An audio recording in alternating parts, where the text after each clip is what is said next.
The moment I set foot in the old house, I knew it held secrets. Its walls, lined with decades-old wallpaper, seemed to whisper stories from the past. I had just moved in, eager to start anew after a tumultuous year. The house was a bargain, a little run-down, yes, but it had character. As I explored, my attention was drawn to the bedroom, particularly to the wallpaper. It was an ornate, floral pattern, faded with time, peeling slightly at the corners. I remember thinking it odd, how one room in this otherwise mundane house could evoke such a sense of unease. There was something about the way the dim light from the window caught the edges of the peeling wallpaper, casting long, slender shadows across the floor. The house was quiet, save for the occasional creak and groan of its aging frame. It felt like the walls themselves were holding their breath, waiting. As the days passed, the room remained at the back of my mind, a small curiosity I intended to address once I had settled in. Little did I know, that room, with its peeling wallpaper, would soon consume my every waking thought. It was about to reveal to me a world beyond my wildest imaginings, a world where the line between reality and the impossible blurred into obscurity. It began one restless night, a couple of weeks after moving in. I lay in bed, staring at the ceiling, my mind racing with the usual concerns of life. That's when I noticed a small corner of wallpaper near the bed, curling away from the wall. On a whim, I reached out and gently tugged at it. The paper came away with surprising ease, revealing the wall beneath. What I saw made me sit up, my sleep-fogged brain struggling to comprehend. There, on the plaster, was a drawing. Not just any drawing, but a detailed sketch of a scene so specific it took my breath away. It depicted a small coffee shop, when I recognized instantly it was just a few blocks from my new home. The drawing was incredibly detailed. I could see the pattern of the tiles, the arrangement of the tables, even the expressions on the faces of the patrons. I dismissed it as a peculiar coincidence at first. Perhaps a previous owner had a fondness for the place. But the next day, as I walked past that very coffee shop, I froze. The scene before me was identical to the drawing, down to the smallest detail. The same people sat at the tables, in the same positions, wearing the same clothes. Even the barista's smile was captured perfectly in the sketch. My mind raced with questions. How could this be possible? Was it merely a bizarre coincidence, or was there something more to that old wallpaper? I returned home with a mix of fear and curiosity churning in my gut. That night, I peeled back more wallpaper, revealing another drawing. This one was of a street I hadn't visited yet, showing an upcoming festival, flags, stalls, and a parade. The realism was uncanny. The next day, I saw a flyer advertising the exact festival depicted in the drawing, scheduled for the following week. A chill ran down my spine as I realized the truth. The wallpaper wasn't just showing random scenes. It was showing the future. My initial fear gave way to an obsessive fascination. Each night, I peeled back more of the wall. Others were more significant, like a car accident on the corner of my street, or a sudden storm causing a blackout. With each revealed scene, my obsession grew. I started to document the drawings, comparing them to the real-life events they predicted. The accuracy was uncanny, every detail meticulously captured. My skepticism was replaced by a deep, unsettling paranoia. Was I merely observing these events, or was I somehow influencing them? The situation escalated when I uncovered a drawing that hit too close to home. It was a sketch of my friend Michael, whom I had known since college. In the drawing, he was in what appeared to be a heated argument with a stranger, in a place I didn't recognize. The expression on Michael's face was one of fear and anger, a side I had never seen in real life. Determined to prevent this event, I warned Michael about the drawing. He was skeptical at first but agreed to be cautious. Days passed without incident, and I began to hope that maybe I had altered the course of the future. Then, one evening, Michael called me, his voice trembling. He had gotten into a confrontation with someone at a bar, the exact scene from the drawing. He was safe, but shaken. The realization hit me like a ton of bricks. The drawings were not mere predictions, they were inevitabilities. And now, my friend was involved in this twisted fate dictated by my bedroom wallpaper. The incident with Michael marked a turning point.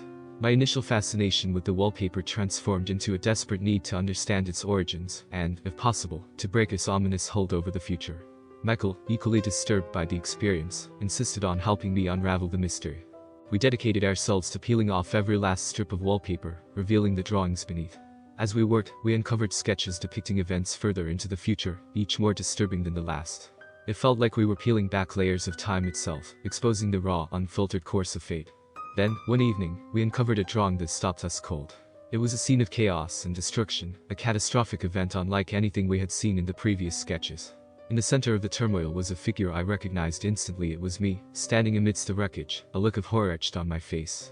The sight of it sent a shiver down my spine. This wasn't just another random event, this was personal. It was a warning, or perhaps a predestined moment that I was hurtling towards, unable to stop. Fueled by a mix of fear and defiance, Michael and I set out to change this foretold disaster. We tried to piece together the location and possible causes of the event, hoping to avert it. But as the days ticked by, the sense of impending doom only grew stronger. We became entangled in a web of paranoia. Every decision and action weighed against the potential to bring about the catastrophe.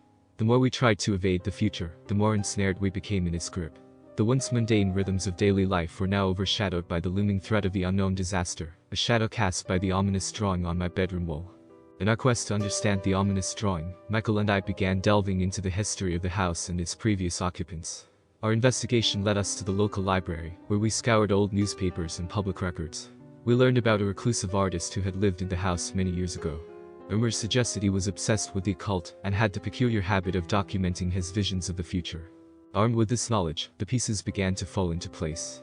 The drawings were more than just art, they were the manifestations of the artist's visions, imbued with an uncanny power to predict the future. Realizing the magnitude of what we were dealing with, Michael and I felt a heavy weight of responsibility. It wasn't just about avoiding my ominous fate anymore, it was about understanding the limits of our ability to alter the future. We returned to the house, determined to uncover the final pieces of the wallpaper and reveal the last of the drawings. As we peeled away the remaining layers, we exposed the most chilling scene yet. It was a detailed depiction of the same catastrophic event, but with a new element of figure standing beside me, unmistakable in his features. It was Michael. The revelation hit us with the force of a tidal wave. Our efforts to change the future had entwined our fates. The drawing suggested that Michael's involvement would somehow be pivotal in the upcoming disaster. With this newfound knowledge, we were faced with a dire choice: continue our attempts to change the future, potentially exacerbating the situation, or accept the seemingly inevitable and prepare for the worst. The days that followed were filled with a tense, eerie calm. We both knew that the clock was ticking towards the moment depicted in the drawing. Despite our fears, we resolved to face whatever came together, hoping against hope that our friendship and determination could somehow rewrite the destiny that the wallpaper had laid out for us. As the fateful day approached, the tension between Michael and me was palpable. We had done everything in our power to prevent the catastrophe, yet a sense of inevitability hung over us like a dark cloud. The world around us seemed to carry on as usual, oblivious to the impending disaster that only we knew was coming. Then, it happened. The day unfolded just as it had in the drawing, despite our best efforts. The location was a busy downtown street, bustling with people. I recognized the scene instantly from the wallpaper: the same buildings, the same cars, even the same street vendor on the corner. As the events began to align with the drawing, a sense of surreal dread overtook me. Michael and I were at the epicenter, just as depicted. But then, something unexpected occurred. In the midst of the chaos, as the catastrophic event began to unfold, Michael and I found ourselves not as victims, but as inadvertent heroes. Our foreknowledge of the event, combined with our determination to change the course of fate, allowed us to act in ways that prevented the worst from happening. We managed to avert the disaster, saving lives in the process.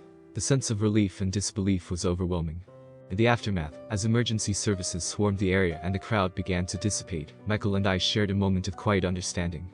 We had faced our destiny and emerged not only unscathed, but having made a difference.